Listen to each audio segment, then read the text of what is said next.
Just before 9 a.m. on Tuesday the 12th of March, police officers in Calais evicted the living spaces of 250 displaced people. Heavily armed French gendarmerie officers gave refugees two choices: to get onto buses to unknown accommodation centres or face immediate arrest and detention. Many living at the site were unaccompanied teenagers and children. Instead of providing protection, the French state, with the support of the UK, traps these young people between the often infamously overcrowded accommodation centres, detention, the homes they cannot return to, and the streets and abandoned areas of Calais. This method of accommodation is fully without dignity and only causes further displacement to people who have already suffered more than any person should. Many of those who lived in the recently evicted site had already scattered around Calais before the eviction. They did not want to face the dehumanising removal by police.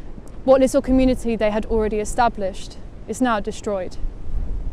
And while we welcome action to get people off the streets and into accommodation, it is clear to us that this eviction process lacks basic human decency. Our volunteers and partner organisations have been and will continue marauding Calais to provide sleeping bags, tents, wood, information, transportation to hospitals, food and support to those left outside in the wind and rain with nothing.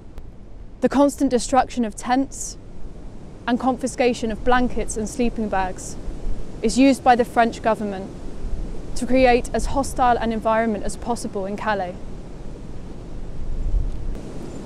The use of taxpayers' money to turn Calais into a fortress of concrete and barbed wire, preventing those sleeping rough from maintaining a basic level of shelter in the form of tents and freeway overpasses, is a violation of the human rights of refugees and is unfair to the residents of Calais, both with and without papers.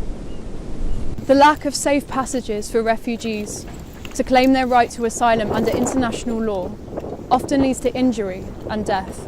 As long as Europe continues its inhumane policies, this will continue to happen, and our governments will be responsible.